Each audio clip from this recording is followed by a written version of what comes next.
Il est 18h30 sur l'intelligent.tv, la web TV du moment à 7 heures. C'est le JT qui prend les commandes. Mesdames, Messieurs, bonsoir. Bienvenue. Voici les titres.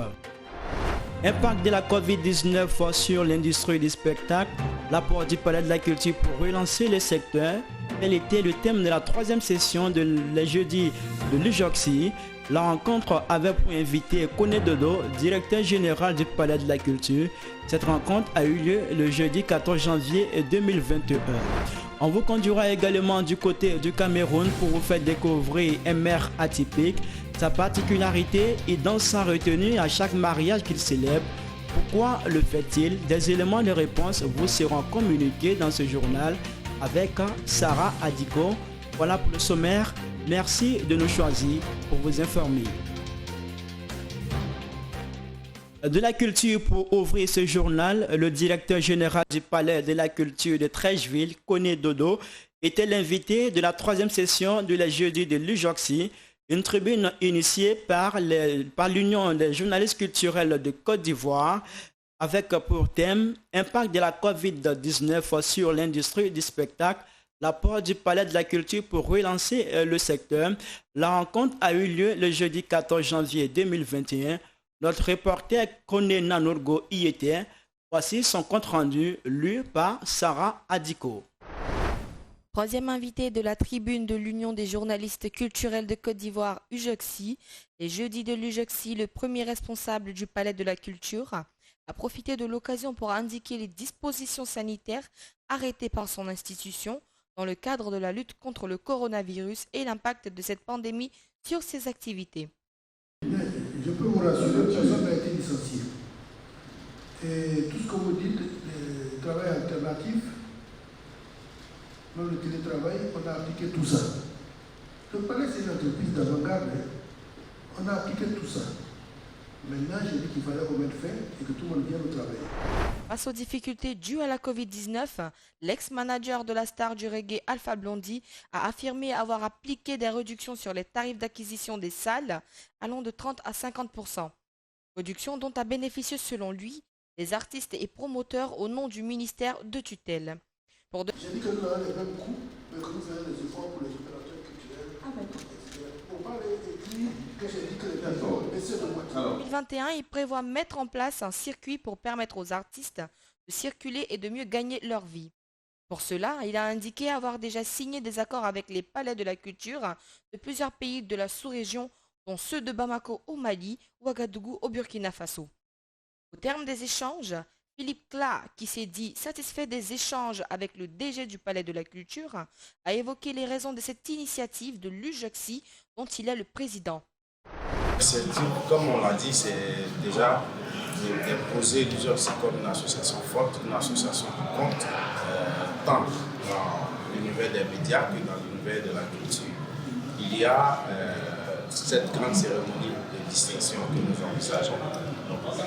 C'est des éléments sur lesquels nous travaillons. Il y a aussi la formation qui nous coûte beaucoup, qui représente beaucoup à nos yeux, parce qu'il faut former les confrères, il faut avoir aussi des panels, des colloques, nous envisageons cela. Il a par ailleurs annoncé que cette année 2021 sera marquée par l'instauration de l'UJOCSI par des prix pour récompenser les mérites des journalistes culturels.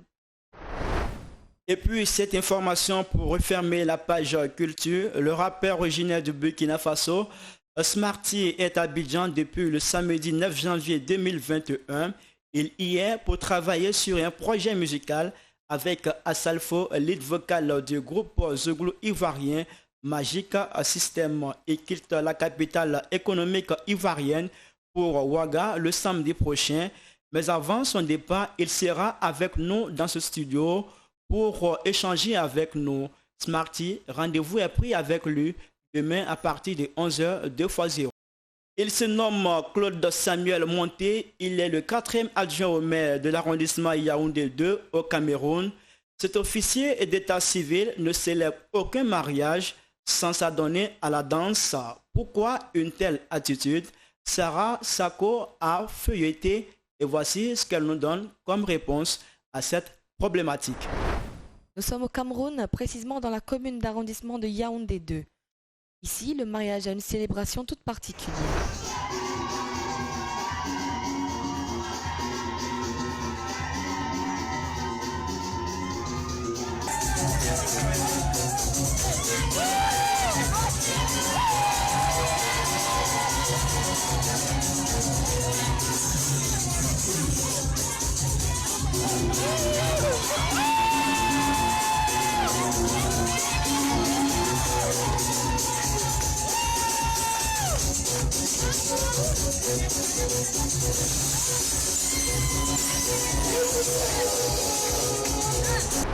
En effet, étant adjoint au maire de son état à la mairie de Yaoundé 2, Claude Samuel Monté suscite à la fois désir et ambition d'accéder à ce palier marital. Certains l'ont surnommé le maire danseur, d'autres le maire androïde en raison des pas de danse endiablés qu'il exécute lors des mariages qu'il célèbre. Selon nos informations, au-delà de sa volonté d'égayer les futurs mariés, cette attitude serait également une stratégie marketing pour donner l'envie à d'éventuels couples de célébrer leur union à la mairie de Yaoundé 2. Des jeunes mères comme ceux-là que nous, au Cameroun, a besoin. Parce que vous voyez, le mariage, ça devient vraiment une fête. Et j'ai retenu une chose, parce que ça, il n'avait jamais percuté. Quand le maire a dit, il y a 3 événements dans une vie. Il y a la naissance, il y a le mariage et il y a le décès. Des événements officiels qu'on célèbre.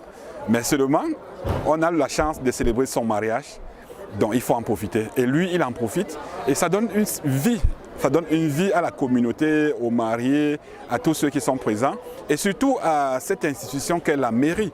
Donc vous voyez, ce n'est pas désacraliser la mairie, mais c'est montrer que le maire est là pour être à côté du peuple. Et ça, je pense que beaucoup de maires, beaucoup de jeunes maires aujourd'hui doivent comprendre que la jeune génération des maires doit changer, doit redynamiser cette fonction, doit donner un souffle nouveau. Et vous voyez, ça fait plaisir, tout le monde est content, toute la famille est contente. Et vous voyez, on part avec des très bons souvenirs. L'objectif ne serait autre qu'accroître les recettes communales en incitant la population à divorcer du célibat. Cette stratégie permettrait d'exploser les statistiques des recettes générées par les unions dans cette commune. Tout le monde veut, souhaite et désire ce maire androïde pour son mariage tout aussi singulier. De l'humour à la camerounaise, on revient en Côte d'Ivoire pour mettre un terme à ce journal. J'ai été ravi de vous l'avoir présenté sur l'intelligent.tv, la web TV du moment. On se donne rendez-vous demain pour une autre édition.